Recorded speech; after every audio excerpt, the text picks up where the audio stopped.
السلام علیکم editor and listeners, Urdu novels library میں آپ کا ڈھیر سارا ویلکم۔ میں ہوں ہدا۔ رمز جنون کی ایپیسوڈ 100 کا پارٹ 4 لے کر حاضر ہوئی ہوں۔ اگر آپ نے ابھی تک میرے چینل کو سبسکرائب نہیں کیا تو جلدی سے بھی سبسکرائب کر دیں، لائک اینڈ شیئر کریں اور اپنی رائے کامنٹ باکس میں لازمی دیں۔ تو چلیں اسٹارٹ کرتے ہیں۔ وہ بیڈ پر دائیں کروٹ پر لیٹا اس کی پشت کو دیکھ رہا تھا۔ وہ زرد رنگ کے سوٹ میں بلبوس اپنے نم بالوں میں برش کر رہی تھی۔ بہت ہی بے دردی سے وہ اپنے بالوں کو چھو رہی تھی۔ اس سے بال سلجھ نہیں رہے تھے، نہ وہ سلجھا رہی تھی۔ وہ تو جیسے اپنے ہی بالوں سے بیر باندھے ہوئی تھی۔ برش ٹوٹے بالوں سے بھر چکا تھا۔ زاویار اٹھ کر بیٹھے کراؤن کے ساتھ ٹیک لگا گیا۔ وہ سارے بیر اپنے بالوں کے ساتھ نبھاتی رہی۔ اذیتوں کے ادوار گھٹے نہیں بلکہ پھر بھی بڑھتے چلے گئے۔ عائش کے لبوں سے کراہ نکلی تھی۔ عائش! زاویار کی بھاری پکار پر حزن، ملال، گلٹ نئے سرے سے تازہ ہوا۔ وہ خاک ہونے لگی۔ جی! اس مرد کی پکار پر جی کہنا اس پر فرض تھا۔ حکم مان کر سزاؤں میں کمی آ جاتی تھی۔ ادھر آؤ! یہ مرد جب جب یہ حکم دیتا تھا تو جسم شل کر دیتا تھا۔ وہ اس کی طرف من قدموں سے بڑھنے لگی۔ برش لے کر آؤ! اس کے حکم پر وہ ٹھہری تھی، پھر برش پکڑا اور اس کی طرف کسی روبوٹک کی مانند چل پڑی۔ شاہی محل کی کنی سے حکم کے پیچھے کا راز نہیں جاننے کی کوشش کرتی، وہ اسے بھی نہیں جانتا تھا۔ وہ اس کے قریب آ کر رک گئی تھی۔ زاویار نے اسے کلائی سے پکڑ کر اپنے سامنے بٹھایا۔ اپنے بالوں پر رحم کیوں نہیں کھاتی؟ وہ اس کی آنکھوں میں دیکھتے پوچھ رہا تھا۔ رحم لفظ سے میرا کیا واسطہ؟ وہ تلخی سے مسکرائی تھی۔ میں ہوں نا تم پر رحم کھانے کے لیے۔ وہ مسکرایا تھا۔ عائش اس کی جاہ جلال سے لپٹے مغرور مرد کو دیکھے گئی۔ وہ مسکرایا تو ایک دنیا تسخیر کر سکتا تھا، مگر وہ مرد اس کے دل میں دھڑکتے لوتھڑے کو اپنے تابع نہ کر سکا۔ زاویار اس کے قریب ہوتے اس کے بالوں میں انگلیاں پھیرنے لگا۔ سنہرے بال واقعی میں بری طرح الجھے ہوئے تھے۔ یہ اتنے الجھتے کیوں ہیں؟ اس سوال کا جواب تو عائش کے پاس بھی نہ تھا، شاید اس مرد کی بے درد قربت کی وجہ سے۔ عائش نے گہری سانس لی تھی۔ جواب تھا، مگر تھپڑ کھانے کی سہن نہ تھی۔ اتنے عرصے سے کٹنگ نہیں لی، شاید اس وجہ سے۔ اس کے لبوں سے نہ چاہتے ہوئے بھی پرسوز ہچکی برآمد ہوئی تھی۔ اتنی سی باتیں اس کے دل میں زخم کر چکی تھی۔ یہ بال تو میری ملکیت ہیں۔ وہ جھک کر اس کے بالوں کی خوشبو اپنے اندر اتار رہا تھا۔ عائش سانس سی روک گئی تھی۔ زاویار کی گرم سانسیں اس کی کان کی لو پر بکھرنے لگی۔ وہ اس مرد کے لیے کیا تھی وہ بستر پر اچھی طرح سمجھاتا تھا۔ وہ اب اس کی گردن کے زخم کو انگلی سے چھو رہا تھا۔ ہر زخم دیکھ کر وہ سوچتا وہ کیسے آیا، شاید نیکلس اتارتے ہوئے۔ وہ اپنا سر نخوہ سے جھٹک گیا۔ کیسے بھی آئے زخم اس کے دیے ہوئے تھے، وہی تو اب مرہم رکھنے والا تھا۔ وہی ہوا، اس نے جھکتے ہوئے وہاں مرہم رکھ دیا۔ وہ اس کی گردن کو چوم رہا تھا۔ آنسو عائش کے حلق میں گھلنے لگے۔ ذلتوں کے بعد ملنے والا مرہم اچوت کی طرح لگا۔ مرد سے ملنے والی مار روح کھینچ لیتی ہے۔ اب جو بھی مرہم رکھے مرد لگتا تو کوڑوں کی طرح تھا۔ اب وہ اس کی کلائیاں جکڑے اس پر انگلی ٹریس کر رہا تھا۔ زخم ہی زخم، جلن ہی جلن۔ وہ سسک بھی نہ سکی تھی۔ تمہیں اپنے ساتھ یہ نہیں کرنا چاہیے تھا، وہ افسوس سے کہہ رہا تھا۔ میرے رومیو ٹائٹین کو مار دیا تم نے۔ زاویار کی گرفت سخت ہوئی۔ عائش کی آنکھوں کی نمی گہری ہوئی۔ وہ اس کے زخموں پر بے دردی سے انگوٹھا ٹریس کرنے لگا۔ میرے رومیو ٹائٹین کو مارا؟ وہ لفظ دہراتے ہوئے اس کی کلائی پر انگوٹھے کا دباؤ بڑھاتے ہی جا رہا تھا۔ عائش نے اس کے لبوں کو کپکپاتے ہوئے دیکھا۔ وہ چاہ کر بھی اپنے چہرے پر رقم درد کو چھپانے میں ناکام ہو رہا تھا۔ عائش اس کی سیاہ آنکھوں میں وہ اذیت دیکھنا چاہتی تھی جو اس وقت اس کی آنکھوں میں تھی، مگر وہ گردن جھکائے اس کے زخموں کے ساتھ کھیلتا رہا۔ عائش اپنی کلائی اس کے ہاتھوں سے کھینچتی، وہ گرفت مزید مضبوط کر لیتا۔ مجھ سے نفرت تھی تو تم میں اتنی ہمت ہونی چاہیے تھی مجھ پر گولی چلاتی۔ میرے رومیو ٹائٹین کو کیوں مارا؟ وہ نگاہیں اٹھائے سوال کرنے لگا۔ سیاہ آنکھوں میں سرخی کے علاوہ وہ کوئی رنگ نہ دیکھ سکی۔ جس پانی کو دیکھنے کی خواہش تھی وہ بھی تو نہ چمکا تھا۔ جواب تو کلائی کو ذرا سا مروڑا تو درد سے کراہ کر رہ گئی۔ نیلی آنکھوں میں چمکتا پانی گہرا ہوا۔ آپ کو گولی مار کر مجھے یہاں قید کر لیا جاتا۔ وہ اس کے لفظوں سے زیادہ اس کے لبوں سے آپ سن کر پرسکون ہوا تھا۔ ان کے تعلق میں ابھی بھی آپ کی گنجائش تھی۔ تم کیوں کہتی ہو مجھے؟ وہ عجب سوال پوچھتا تھا جن کا جواب سامنے بیٹھی عورت کے پاس تھا، مگر جواب میں جو ملتا وہ اس عورت کو قبول نہ تھا۔ وہ نگاہیں جھکا گئی تھی۔ آئندہ مجھے تم نہ کہنا۔ نگاہیں اٹھائے کہا، پتہ نہیں منت تھی یا حکم۔ عائش اس بات میں گردن ہلا گئی تھی، مگر آنے والا ادوار اس مرد کی اذیتوں میں اضافہ کرنے کے لیے تیار کھڑا تھا۔ وہ اب اپنے سامنے بیٹھی عورت کے بالوں میں برش کر رہا تھا۔ در و دیوار متحر ساکن، یہ اس صدی کا نہیں ہر صدی کا عجب واقعہ تھا۔ سیاہ آنکھوں والے مغرور مرد پر یہ سب جچتا تھا۔ آخر اس مرد کو ہوا کیا تھا؟ زاویار اس کے بالوں میں نرمی سے برش کر رہا تھا۔ تھوڑے تھوڑے بال لیے وہ اس کے بالوں کو برش کر رہا تھا۔ ایک بال ٹوٹا نہ تھا، ثابت ہوا تھا یہی عورت بے رحم تھی خود کے لیے، اور بھی اس مرد کے لیے بھی۔ تقدیر جانتی تھی اس کہانی میں اگر کوئی بے رحم ظالم مغرور تھا، وہ یہی عورت تھی، بس یہی عورت تھی۔ میرے رومیو ٹائٹان کو مارا تم نے؟ تم اتنی بے رحم کیسے ہو سکتی ہو؟ کہہ دو کہ تم نے نہیں کیا۔ جو عورت میرے رومیو ٹائٹان کو مار رہی تھی وہ تم نہیں تھی۔ میں یقین کر لوں گا، میں مان لوں گا تم وہ نہیں ہو۔ زاویار کے چہرے پر ہنسیانی سی کیفیت تھی۔ عائش کو اس سے کل رات سے بھی زیادہ خوف آیا تھا۔ اس کا خوف دونوں ہاتھوں میں تھام گیا۔ اس کا چہرہ دونوں ہاتھوں میں تھام گیا۔ کہہ دو تم وہ نہیں تھی، ورنہ جس آگ میں جل رہا ہوں اس آگ میں تمہیں بھی جلا دوں گا۔ اس کا لہجہ منت بھرا تھا۔ عائش خاموش رہی۔ جلنے کا ڈر ہوتا تو وہ اس آگ میں کودتی ہی کیوں؟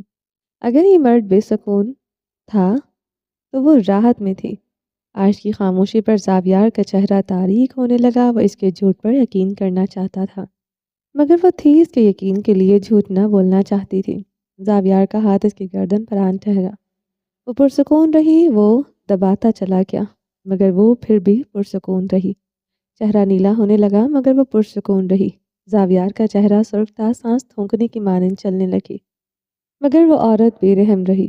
نہ مزاحمت کی، نہ گھٹی گھٹی چیخیں برآمد ہوئی۔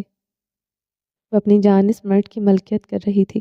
اس مرد کو تو خوش ہونا چاہیے تھا، مگر نفرت، بے سکونی، انتقام، یہ وہ جذبات تھے جو مزید بھڑک رہے تھے۔ انتقام کہتا تھا اس عورت کا خون اس عورت کی لاش میں بھی سمین کھا جائے، جیسے اس کے بھائی کی لاش نہ مل سکی۔ مگر دل میں کہیں سلگتا جذبہ روتا رہا، باقی ہر جذبہ راکھ ہوا۔ عائش کی گردن سے ہاتھ ہٹتا اس کے سینے پر آن ٹھہرا تھا۔ وہ تکیے پر خود کو گرا گیا تھا۔ وہ اپنی گردن پر ہاتھ رکھے کھانسنے لگی، آنکھوں میں ڈھیروں پانی نکل رہا تھا، گردن پر زخموں کے نشانات پڑ گئے تھے، مگر اس کے لبوں کی بھیک کا ایک لفظ نہ نکلا۔ زاویار خانزادہ اپنے پیر اس کی گود میں رکھ گیا۔ یہ عورت کیسے بے سکون ہوتی تھی وہ جانتا تھا۔ جانتی ہو نا تمہیں کیا کرنا ہے؟ اپنے سر کے نیچے تکیا سیٹ کرتے عائش کی طرف دیکھا۔ ذلت، بے بسی، رنج، خوف بیک وقت اس پر حاوی ہوئے۔ عائش کی آنکھیں چھلک پڑی۔ تمہیں میرے رومیو ٹائٹان کو نہیں مارنا چاہیے تھا، وائستگی سے بولتے اسے احساس دلا رہا تھا۔ عائش نے چہرہ ہاتھوں میں گرا لیا، اس کا پورا وجود ہچکولے کھا رہا تھا۔ وہ سگریٹ کا کش لیتے اسے روتے دیکھ کر پرسکون ہوا۔ اس کی کلائیوں کے زخم، گردن پر اس کی انگلیوں اور زخم کے نشان گال اور پیشانی پر بھی زخم تھے۔ اس کے رومیو ٹائٹان کو مارا، یہ زخم تو کچھ نہ تھے، ان زخموں پر صرف اسی عورت کا حق تھا۔ یہ زخم اسی عورت کے لیے بنے تھے، اس عورت کا ہرٹ ہونا بنتا تھا۔ وہ زہریلا دھواں اپنے اندر اتارتے اسے دیکھ رہا تھا۔ میں بدلنا چاہتا تھا، میں تمہارے دکھوں کا مداوع کرنا چاہتا تھا، میں چاہتا تھا تم کبھی نہ رو، مگر وہ سر کے نیچے اپنا بازو رکھے ہنسا تھا۔ مگر اب مجھے لگتا ہے تم روتی ہوئی زیادہ اچھی لگتی ہو۔ ساہی مائل لبوں سے دھوئیں کے ساتھ شفاف مسکراہٹ بکھری تھی۔ کوئی پوچھے مجھ سے سکون کیا ہے، میں کہوں گا عائش کا رو رو کر مر جانا۔ وہ کیسے کہہ رہا تھا مگر وہ یہ سب کہہ رہا تھا۔ اس وقت بھی وہ برق تھا۔ یہ عورت یہی ڈیزرو کرتی تھی۔ عائش نے ہاتھوں سے چہرہ نہ اٹھایا، وہ یوں ہی سسکتی رہی، پاؤں دباؤ میرے۔ وہ سلگ رہی تھی، سلگ ہی اٹھا تھا، یہ آنسو اسے سکون نہ دے رہے تھے۔ دل بھٹی میں مزید سلگ رہا تھا مگر ماننا کہاں تھا۔ وہ اپنے آنسو صاف کرتے اس کے پاؤں دبانے لگی۔ وہ مزید بے چین ہونے لگا۔ آخر سکون اس سے روٹتا کیوں جا رہا تھا؟ دل میں پنپتے جذبے دہائیاں دینے لگے، یہ عورت اس کے سینے سے لپٹ پڑے، وہ راحت پا جائے، مگر ایسے نہیں جیسے ہر روز لپٹتی تھی، کچھ الگ طریقے سے، ایسے جیسے وہ اسے لپٹتا تھا۔ عائش کے بال اس کے دائیں شانے پر بکھر گئے، اس کا چہرہ چھپ گیا، وہ مزید بے چین ہوا تھا، وہ بے سانس ہوا تھا۔ اس عورت کے بال بھی اس کے سانس روکنے کی اہلیت رکھتے تھے، وہ ان بالوں کو چھونے کے لیے بے تاب ہوا تھا۔ اس کی کلائی کھینچتے اسے اپنے سینے میں قید کر گیا۔ عائش اس کے سینے میں سماتے پھٹ پھٹ کر روتی تھی۔ تم مجھ سے نفرت کرتی ہو مانتا ہوں، مگر میری نفرت کا کیا؟ تھوڑی اٹھائے پوچھا۔ بھاری مخمور لہجہ سے آنکھیں چوٹ کھائی تھیں، مگر نفرت ان میں ڈھونڈے نہ ملتی تھی۔ میری نفرت چٹان ہے، عائش نے ابھر آئی آواز میں کہا۔ زاویار مسکرایا مگر تپش صدا چھناکے سے کئی کرچیاں ٹوٹتے زاویار کے وجود میں پیوست ہوئی، مگر لبوں پر وہی شفاف مسکراہٹ رینگتی رہی جو دھڑکن روک دے۔ اگلے کچھ دن تک تمہارے زخموں کا علاج نہیں ہوگا، یہ یوں ہی تازہ رہیں گے۔ وہ اس کی شہرک پر انگوٹھا پھیر رہا تھا۔ عائش نے سسکی لیتے آنکھیں موندی۔ کہہ دو تم مجھ سے نفرت نہیں کرتی، رومیو ٹائٹان کا خون معاف کر دوں گا۔ وہ منت کر رہا تھا یا حکم دے رہا تھا وہ خود بھی نہیں جانتا تھا۔ عائش خاموشی سے اس کی قمیض کے بٹن کھولنے لگی۔ زاویار متحیر سا اسے دیکھے گیا۔ دھڑکن سست پڑی، وہ اب اوپر کو اٹھتے اپنی شرٹ اتار رہی تھی۔ سے آنکھیں ششدر ہوئیں۔ ان دونوں پر اب بھاری کمبل تھا اور اس کے ساتھ لپٹی ہوئی تھی۔ زاویار کا دماغ پروسیس نہیں کر پا رہا تھا، وہ شل سا تھا۔ For what? I want worse punishment. وہ اس پر جھکے کہہ رہی تھی۔ وہ مرد اب بھی ساکت تھا۔ تکلیف دل سے ہوتی روح میں اترنے لگی تھی۔ کم سے کم وہ اب اس عورت کے لیے ایسا نہ رہا تھا۔ وہ ارزدہ ہوا تھا۔ وہ سچ میں خود کے لیے بے رحم تھی۔ I'll give you what you deserve. وہ جواباً اس کے کان میں پھپکارا تھا۔ عائش کی برہنہ کمر پر زاویار کا ہاتھ سختی سے لپٹ گیا تھا۔ انا کا مارا۔ مرد اب وہی کر رہا تھا جس پر اس کا بخت رونے لگ جائے۔ بخت اب رو رہا تھا۔ امریکہ کے ایک فلیٹ میں بیٹھے اس مرد کی سانسیں اٹک گئی تھی۔ وقت لمحے سب کچھ ساکن ہو گیا تھا، دھیمے دھیمے مگر تیز دھار چاقو سے کوئی اس کی شہرت کاٹ رہا تھا۔ یہ کیسا انتقام تھا جو قدرت نے اس مرد سے لیا تھا، جسے ساری زندگی کچھ نہ ملا۔ قدرت اسے دے کر چھین چکی تھی۔ پا کر کھور دینے کی اذیتوں سے وہ واقف ہو چکا تھا، اسی لیے تو یہ مرد بے سانس تھا، بے حس و حرکت۔ وہ کچھ پروسیس نہ کر پا رہا تھا۔ اس فلیٹ کے در و دیوار اس پر گر رہے تھے۔ اس مرد کا دماغ سائیں سائیں کر رہا تھا۔ وہ دل پر ہاتھ رکھ گیا تھا۔ سینے میں خنجر مارنے والوں سے وہ کہنا چاہتا تھا، شہرک پر بھی تیز تیز چاقو پھیر دو۔ یوں قطرہ قطرہ اس کی جان کیوں نکالی جا رہی تھی؟ شاہویر ملک دل پر ہاتھ رکھے صوفے سے گرتے نیچے زمین پر بیٹھ گیا۔ دل پر ہاتھ رکھے وہ گہرے سانس لے رہا تھا۔ آنکھیں دھندلی ہو گئی تھی، دھڑکن رک گئی تھی۔ اس مرد کی آنکھیں چھت پر ٹکی، خدا سے شکوے بڑھنے لگے۔ کچھ نہ دیا، کچھ کبھی دیا وہ بھی چھین لیا۔ وہ اس کمرے میں 3 نفوس اور بھی تھے جو ساکت بیٹھے تھے۔ کوئی بھی اس مرد کی طرف نہ بڑھ سکا۔ وہ سب اس مرد کے گنہگار تھے۔ اس کے سینے میں خنجر گھونپنے والے کون تھے؟ اس کے اپنے یا اس کی بے رحم تقدیر؟ چہرہ ہاتھوں میں گرا گیا۔ وہ مرد رو پڑا۔ اف، قدرت یہ کیا دکھا رہی تھی؟ اونچا لمبا 6 فٹ مرد جسے دشمن بھی نہ ہرا سکے، سیاہ چن کی بے رحم برف بھی نہ پگھلا سکے۔ وہ مرد رو رہا تھا۔ ارے کوئی بتائے اس مرد کو محبت میں کیا 6 فٹیا کیا 2 فٹیا؟ محبت رلانے پر آ جائے بڑے بڑے شاہ سوار کو منہ کے بل گرا دیتی ہے۔ میجر شاہویر ملک زمین پر بیٹھا ایک بچے کے مانند رو رہا تھا۔ وہاں بیٹھے 3 نفوس بھی رو رہے تھے۔ ابھی تو اس مرد کو یہی بتایا گیا تھا اس مرد کی محبت کسی اور کے حصے میں چلی گئی ہے۔ یہ تو بتایا ہی نہیں تھا اس مرد کی محبت اس دنیا میں بھی نہیں رہی۔ عائش کو اس بے رحم ذلیل انسان نے مار دیا ہے۔ سبرینا ملک نے ہچکی لیتے بتایا تو وہ دھندلی آنکھوں سے انہیں دیکھنے لگا۔ یہ نہیں مان سکتا تھا وہ اس کی نہ رہی یہ مان چکا تھا، مگر وہ نہیں رہی یہ نہیں مان سکتا تھا۔ وجدان ہوتے تو وہ بتاتا اسے وجدان ہوا ہے، وہ زندہ ہے۔ وہ بنا کچھ کہے اپنے سینے پر ہاتھ رکھے وہاں سے نکل رہا تھا۔ وہ لاس اینجلس کی سڑکوں پر مارا مارا پھر رہا تھا۔ سیاہ پینٹ پر سفید شرٹ پہنے ہوئے تھا، سیاہ کوٹ بھی تو تھا اس کے وجود پر۔ یہ گرم کوٹ اسے سرد ہواؤں سے بچا رہا تھا، مگر چلتے چلتے وہ گرم کوٹ اتار کر پھینک چکا تھا۔ یہ کوٹ اس کی سانسوں کے لیے بندش تھا، مگر کوٹ اتار کر بھی اٹکتی سانسیں اٹکتی رہیں۔ وہ لرس رہا تھا، بری طرح لرس رہا تھا۔ ہاتھ پیر پورا جسم سوکھے زرد پتے کے مانند کپکپا رہے تھے۔ وہ برفیلی ہواؤں کی شدت کے باوجود پسینے میں ڈوب گیا تھا۔ یہ کوئی دورہ تھا جو اس مرد کو پڑ چکا تھا۔ اس کی آنکھیں وجود سب جل رہا تھا۔ کلام جا کر کسی خان سے نکاح کر لوں گی۔ کاش وہ عائش ملک کے چہرے پر تھپڑ مار دیتا، وہ اسے یہ لفظ بولنے سے روک دیتا۔ تقدیر اتنی بے رحم کیسے ہو سکتی تھی جو ان لفظوں کی سزا دیتی؟ کرتے رہنا تم پھر جانان جانان جانان جانان۔ اس کے لب ہلنے لگے، سینے پر برچھیاں گھونپی گئی، خون ہر پورے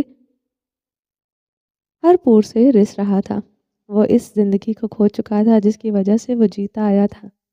وہ سڑک پر بیٹھ کے آتا، اس کے لب جانان جانان کر رہے تھے، جانان جانان۔ وہ اب روتے ہوئے گنگنا رہا تھا۔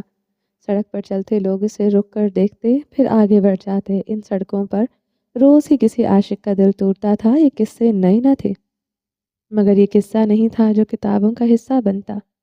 یہ قصہ تاریخ کا حصہ بننا چاہ رہا تھا۔ سسی پنو، ہیر رانجھا، لیلا فرہاد سے بھی دکھ بھری یہ داستان بننے والی تھی۔ اس کی سانس چھین لی گئی، وہ اپنا سینہ مسلنے لگا، درد سے اس کیسے منہ موڑتا، اس کی متاع حیات چھین لی گئی تھی۔ کرنل رافع اسے ڈھونڈتے ہوئے آئے، ارد گرد لوگوں کا جھمکٹا دیکھ کر وہ چونکے تھے۔ وہ تیزی سے شاہویر ملک کی طرف بڑھے۔ جانان جانان، وہ مرد آنکھیں بند کیے رو رہا تھا۔ کرنل رافع پر سکتہ طاری ہوا، میجر شاہویر ملک اس حال میں؟ شاہویر؟ کرنل رافع نے اس کی طرف بڑھتے سے پکارا، شاہویر؟ ویسے ہی بیٹھا رہا۔ شاہویر؟ ان کی پکار سخت ہوئی۔ اس مرد تک اب کسی کی پکار بھلا کب پہنچنے والی تھی؟ میجر شاہویر ملک، کھڑے ہو جاؤ، اٹس مائی آرڈر۔ لہجہ سخت درشت ہوا۔ یس سر۔ وہ کھڑا ہو چکا تھا۔ فرض ہو یا حکم، یہ فوجی جوان کہاں پیچھے ہٹتے ہیں؟ اسی فرض پر اس کی محبت قربان ہوئی تھی۔ چلو یہاں سے۔ کرنل رافع حکم دیتے آگے بڑھ گئے تھے۔ شاہویر ملک سپاہ چہرہ لیے کرنل رافع کی تقلید کرنے لگا۔ گاڑی میں بیٹھتے شاہویر ملک کا چہرہ سرد و سپاٹ رہا۔ ڈرائیونگ سیٹ پر بیٹھتے کرنل رافع کا ہاتھ شاہویر ملک کے کندھے پر آن ٹھہرا۔ یہ مرد پھر سے اونچا اونچا رو رہا تھا۔ کرنل رافع کی آنکھیں بھی بہہ رہی تھیں۔ اس مرد کے عشق کے گواہ سیاہ چین کے بے رحم پہاڑ بنے تھے۔ آج یہ مرد ٹوٹ کر بکھر گیا تھا۔ رات دھیرے دھیرے گزرتی رہی۔ شاہویر ملک کی آہیں پڑتی رہیں۔ التمش خان ڈرائیونگ کر رہا تھا۔ ساتھ والی سیٹ پر زاویار خانزادہ بیٹھا تھا۔ سیاہ شلوار قمیض میں ملبوس، سیاہ شال کندھوں پر ڈالے، مغروریت اس مرد کے چہرے پر روز اول کی طرح سجی تھی۔ اذیت تو دل میں گڑھی تھی جسے وہ چھپائے ہوئے تھا، مگر کہاں وہ اذیت نہیں، صرف ایک پھانس تھی جو دل میں انی کی طرح گڑھی تھی۔ اذیت تو تب ہوتی جب وہ عورت اس کی نہ ہوتی۔ وہ اس کی تھی، اس کی ملکیت۔ وہ منہ پر ہاتھ پھیرتے مسکرایا۔ محبت پہ الہام ہوتے تو وہ جان جاتا محبت کی ناقدری کرنے والے خاک ہو جاتے ہیں، اور وہ اپنی ہی محبت کی ناقدری کر رہا تھا۔ التمش، وہی بارو بھاری آواز کی دنیا رک جائے۔ جی خان۔ التمش خان نے اسی لمحے سے پکار پر لبیک کہا تھا۔ محبت سے منہ موڑنے والی مٹی ہو جاتے ہیں، یہ التمش خانزادہ جانتا تھا، تبھی تو اس مرد کے آگے اپنی پیٹھ نہ کر سکا۔ التمش کے جی خان پر وہ ہنستا چلا گیا تھا۔ سب کچھ اس کی مٹھی میں تھا، یہ ہوائیں، یہ پہاڑ، یہ شہر، اور وہ سانس ساکن کرنے والی عورت بھی اس کی تھی۔ وہ سیٹ سے ٹیک لگائے آنکھیں موند گیا تھا۔ وہ جانتا ہی نہ تھا اب ہر لمحہ وہ سکون کو ترسنے والا ہے۔ التمش خان کو یکدم اپنی گاڑی کو روکنی پڑی۔ سامنے ہی بیچ سڑک پر ایک سیاہ جیپ کھڑی تھی۔ زاویار خانزادہ متحیر ہوتے آنکھیں کھولی۔ سیاہ جیپ سے نظر ہوتے کسی اور پر آن ٹھہری تھی۔ سورج کی روشنی اس مرد کے پشت پر بکھر رہی تھی۔ زاویار کی آنکھیں سورج کی کرنوں کے آگے چندھیا گئی۔ آج پہلی بار وہ سورج کی کرنوں سے ضد نہ لگا سکا۔ اس کی سیاہ آنکھیں اس مرد کی پشت پر گڑی رہیں۔ کون ہے یہ؟ وہ منہ پر ہاتھ پھیرتے سیدھا ہوا تھا، مگر کچھ تو تھا جو زاویار کو کھٹکا تھا۔ التمش خان نے گاڑی کے ہارن پر ہاتھ رکھتے بچایا، مگر وہ مرد پلٹا نہ تھا۔ سرد روشنی میں اس کی پشت سے ٹکراتی واپس زاویار کی آنکھوں میں پڑ رہی تھی۔ زاویار کا بس نہ چل رہا تھا وہ سورج کی شعاؤں کو مٹھی میں قید کر لے۔ اپنے شہر کی دھوپ بھی وہ اس مرد کو نہ دینا چاہتا تھا، مگر کیوں؟ وہ اسے دیکھے بغیر اسے رقابت کر رہا تھا۔ رقابت؟ دل عجب سا دھڑکا تھا۔ ہنسا تھا، بے تحاشا ہنستا چلا گیا۔ رقابت کیوں کرے گا وہ کسی سے؟ رقابت صرف اس عورت سے مشروط تھی، وہ تو صرف اس کی تھی۔ ہائے رے یہ خوش فہمیاں! التمش خان گاڑی سے اتر آیا۔ زاویار خانزادہ بھی گاڑی سے اتر آیا۔ آخر کون تھا یہ مرد جو اسی کے پہاڑوں پر کسی پہاڑ کی مانند جم کر کھڑا تھا؟ کون ہو تم؟ التمش کی پکار پر بھی وہ پلٹا نہ تھا۔ التمش نے ایک نگاہ زاویار کو دیکھا، دوسرے لمحے زاویار کے اشارے پر اس مرد کے پشت پر پسٹل تان لی گئی۔ چیمبر کھینچا گیا مگر وہ مرد پلٹا نہ تھا۔ التمش گولی چلاؤ۔ زاویار خانزادہ اس مرد کے پشت کے پیچھے آن کھڑا ہوا۔ اب سورج کی شعاعیں زاویار کے پشت پر بکھرنے لگی۔ اب یہ کرنیں اس کی تھیں۔ جی خان۔ التمش خانزادہ اپنی مونچھوں پر ہاتھ پھیرتے مسکرایا۔ ٹھا ٹھا اتنی ہی گولیاں فضا کے سپرد ہوئیں۔ زاویار خانزادہ اور التمش خانزادہ محتجب ہوئے۔ یہ گولی کی آواز سنتے بڑے بڑے سورما بدک جاتے تھے۔ یہ مرد چٹان بن کر کھڑا تھا۔ میں وہ مرد ہوں جو ہارا نہیں تقدیروں سے، بس ایک عورت نے روک دیا مجھے سرحد بن کے۔ وہ پلٹ گیا، زرد روشنی اس مرد کے چہرے پر پڑنے لگی، سورج کی کرنوں نے رخ بدل دیا۔ وہ دھوپ میں کھڑا آگ کی تپش سے محروم لگتا تھا۔ سیاہ آنکھوں والا مرد چھاؤں میں کھڑا تپش سے دہکا لگتا تھا۔ میجر شاہویر زاویار کے مقابل آن کھڑا ہوا، اپنا ہاتھ زاویار کی طرف بڑھایا۔ زاویار اپنا ہاتھ آگے نہ بڑھا سکا، پتہ نہیں کیوں پہلی نظر میں تعارف رکاوٹ ٹھہرا۔ کچھ فاصلے پر کھڑا التمش سانس نہ لے سکا۔ التمش کی رنگت نچڑ گئی، پہلی مرتبہ خون کا رشتہ اس کی سانسوں کو کھینچنے لگا تھا۔ وہ دھیرے دھیرے اپنے قدم پیچھے کی جانب بڑھانے لگا۔ پسٹل والا ہاتھ پہلو میں گر گیا، شل ساکت وہ مفلوج ہو چکا تھا۔ جذبات شاہویر ملک کے لیے تو کھوکھلے ہونے چاہیے تھے، مگر کیوں وہ شاہویر ملک کو سینے سے لگانے کے لیے تڑپ رہا تھا؟ کیوں وہ شاہویر ملک کو بھائی پکارنا چاہتا تھا؟ کیوں وہ شاہویر ملک کی نظر التفات کے لیے تڑپ رہا تھا؟ وہ کیوں چاہتا تھا وہ جیسے خون کی کشش سے کھینچ رہا تھا، ویسے شاہویر ملک بھی اس کی طرف کھینچتا چلا جائے؟ وہ یہاں سے جانا چاہتا تھا مگر ایک قدم نہ آگے بڑھا سکا۔ وہ یہاں پر آج زاویار کی حفاظت کے لیے نہیں بلکہ شاہویر ملک کی حفاظت کے لیے کھڑا تھا۔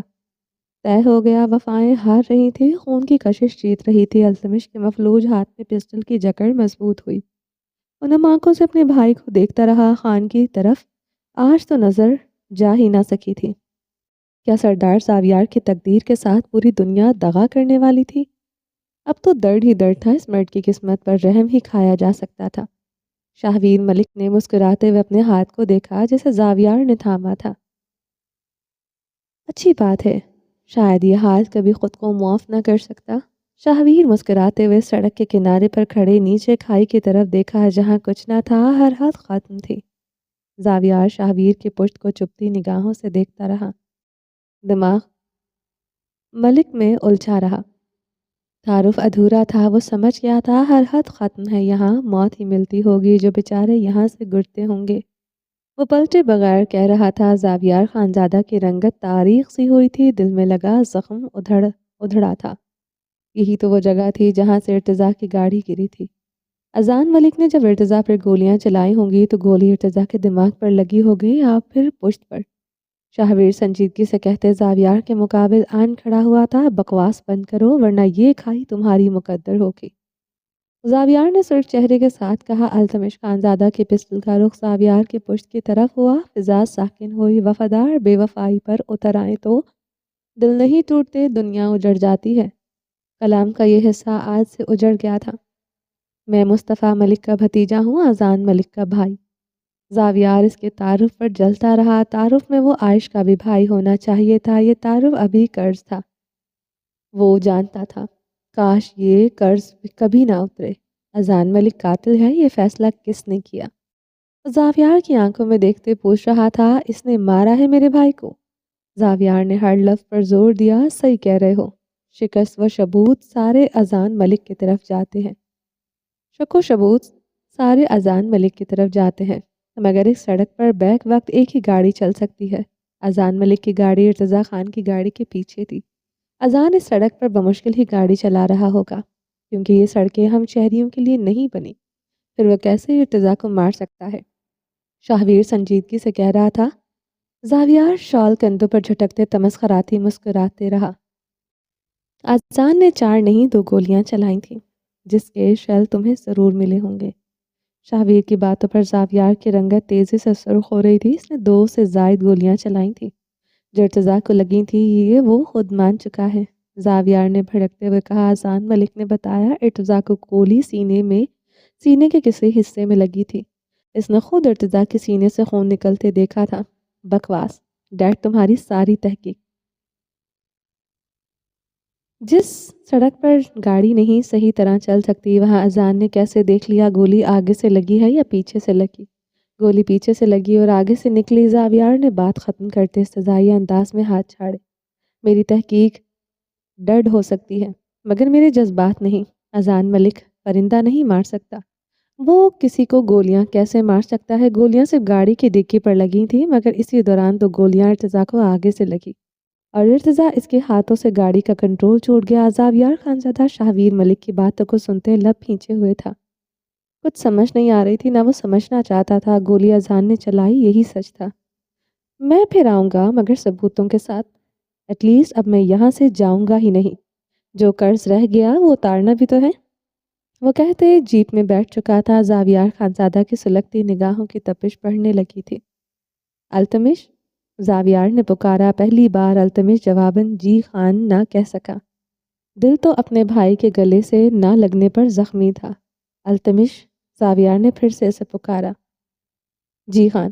بالآخر وہ زاویار کی طرف بڑھا مگر پہلو میں دھڑکتا دل اپنے خون کے لیے بے چین تھا۔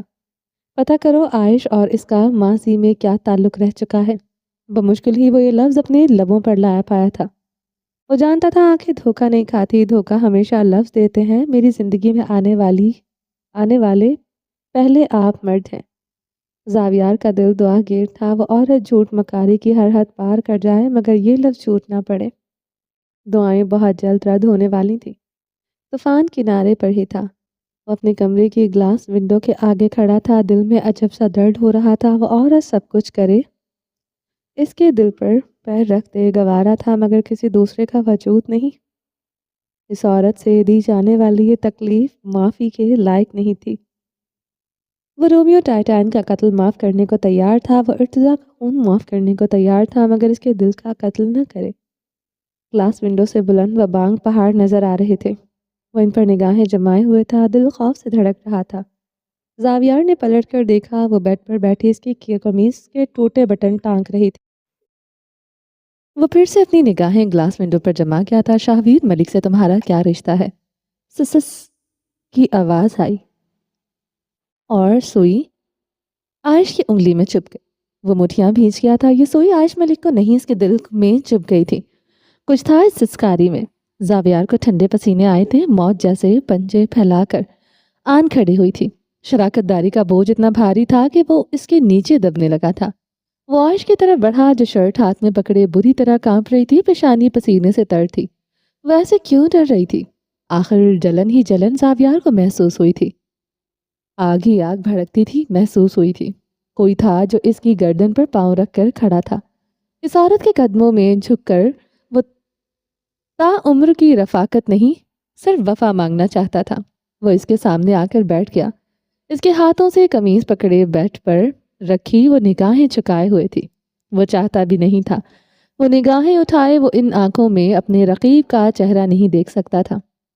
وہ بے حد نرمی سے اس کے ہاتھوں کو دبا رہا تھا۔ عائش کی ہتھیلیاں پسینے سے تر تھیں۔ مجھے پورا یقین ہے تمہارے ہاتھوں کی گرمی کو میرے علاوہ کسی نے محسوس نہیں کیا ہوگا۔ وہ اب اس کی ہتھیلیوں میں جمع ہوا پسینہ اپنی شال سے صاف کر رہا تھا۔ میں سمجھ سکتا ہوں، تمہیں میرا بہت خوف ہے۔ شاہویر تمہارا کزن ہے۔ میں نے سوال ہی غلط پوچھا ہے۔ ماضی میں بھی وہ تمہارا کزن ہی ہوگا۔ اس کے علاوہ بھلا تمہارا اس سے کیا رشتہ ہو سکتا ہے؟ وہ بے حد نرمی سے کہہ رہا تھا۔ تسلی تھی یا تشفی جو خود کو دی گئی تھی۔ تم نے مکاری کی حد کرتے میرے رومیو ٹائٹان کو مار دیا، میں تمہیں معاف کرتا ہوں۔